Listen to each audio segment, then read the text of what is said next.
like you either like the fish or you don't. But anyways, moving on, next question. Hey Chris, what is the difference between using potting soil versus organic soil? And that's a very good question. And let me think about this for a long second. Potting soil and organic soil, essentially, they're just called two different things. And the go-to is organic potting soil and the reason you go with organic is because it doesn't have any additives. Because sometimes in this compost slash dirt slash soil that we buy in these bags, you don't know where this dirt comes from. You know, was there a banana peel in there? Was there an apple? Is it super acidic? You know, I've talked about this a lot in my Planet Tank series. The reason you go with organics because they have way less additives. But I gotta forewarn you, dealing with dirted tanks, the number one problem is having too much nutrients from the dirt move into the water column, and you get algae blooms. Your fish die because the cycle's all screwed up. Your ammonia just goes through the roof, etc. So hopefully that helps answer your question. If you're looking to go buy potting soil, just go with organic potting soil. It's literally that simple, and they're the same thing. They're both dirt. They're both soil. He also asked, how long does a dirted tank last? Man, the reason people go with dirted tanks is because they last the longest, and it's because they hold the most nutrients, and it's about as natural as you can get. The Wallstead method is what this is referred to as. How to set up a dirted tank?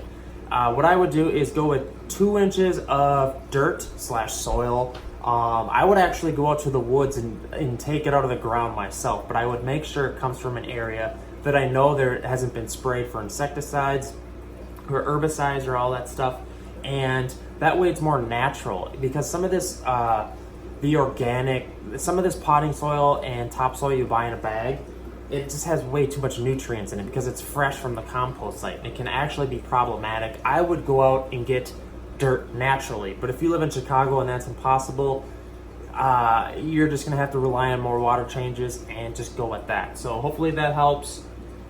Would I go with a dirted aquarium substrate? Yes, I would, man.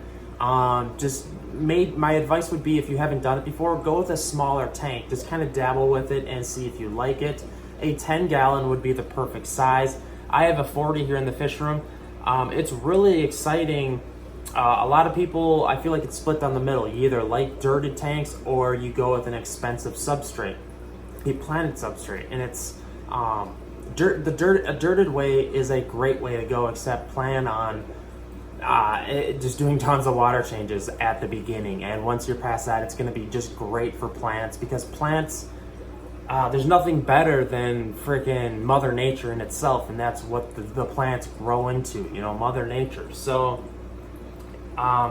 yeah, that I would go 2 inches of potting soil, organic potting soil. I'd go with the Miracle-Gro brand. It's been known in the forums and stuff. People have been using it for the longest time. Then I would go with 2 inches of really small, the tiniest little pea gravel I could find, just the smallest gravel, because that's a big deal. And then I would go with a larger gravel on the top of it, just like the little mini granulars. I want to say it's like a 5mm granular, maybe 6mm. I'm guessing on that one. I shouldn't speak. So, all right, guys. Hopefully that helps answer that one. I'll be moving on. You can also reach out to me on the Facebook page, Palmer Aquatics, if you have more questions on dirted tanks, or you can hit up the comment section of these videos at any time. So, all right, guys.